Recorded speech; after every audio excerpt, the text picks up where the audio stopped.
It's estimated that in her lifetime, 1 out of every 6 women will be the victim of stalking.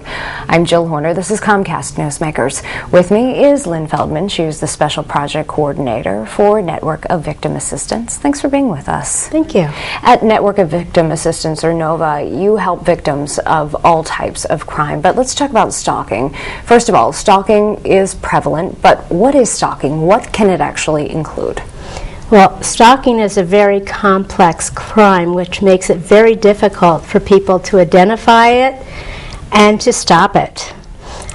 Stalking is defined as a series of acts. So unlike other crimes, which typically is one action, this is a series of actions that become a pattern of behavior. And that pattern of behavior is directed at an individual, which will cause fear in that victim. So when someone is the victim of stalking and someone stalks them, and this is over a period of time, they're stalked repeatedly, how can they reach out to you as an organization? And once they make that step to reach out to you, what then can be done? Well, the first thing would be to call NOVA's hotline to reach one of us. And the first thing we're going to do is safety plan. We're going to talk about the type of risks that this individual is facing, and we're going to encourage them to make a police report, to go to the police.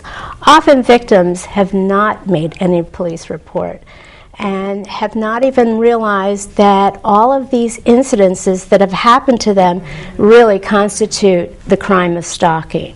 So we encourage them to go to the police, and an advocate will accompany them when they go to the police. What kind of information do they need when they call you or they do file a police report? Do they need documentation, for example? That's really helpful. We really encourage all of the victims to keep a log, a stalking log. And a log would include such things as the date of an incident, what the incident was like, and what that victim did. And if there were witnesses, so important to find witnesses who may have seen what that was. And of course the stalking can take so many forms. It can be personal, someone following you, showing up at your work, at your home, at your place where you go to school, at a social event, where you sense that someone is always there, following you in a car. And then there are the times using technology where you may not be so sure. It could be unwanted or threatening phone calls, emails, text messages, or even posting on social networking sites like Facebook. So this can take a variety of different forms, but does it have to be someone you know, or it can be someone who is unknown? Is it either when it comes to stalking? Well, actually, 3 out of 4 victims know or have known the perpetrator, the offender.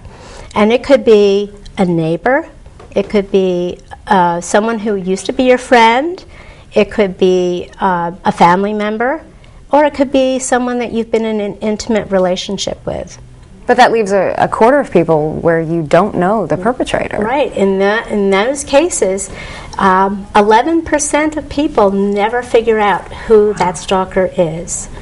And the others are, police never figure out who it is either, so they're never apprehended. And we just have a short time left, and this is a very scary proposition when you think about stalking, but at NOVA you have resources, you encourage people to reach out to you, and you have assistance available. Yes, we do. And a few seconds left, but you can actually accompany someone through a criminal justice process. We do. It is really scary to navigate through police interviews, preliminary hearings, and court cases, and an advocate from NOVA can provide that support and answer questions. They can also get counseling from one of our counselors. Some great information, and that support is available. Just pick up that phone and reach out. Thanks for being with us. Thank you. We've been talking with Lynne Feldman. She is with NOVA. I'm Jill Horner for Comcast Newsmakers.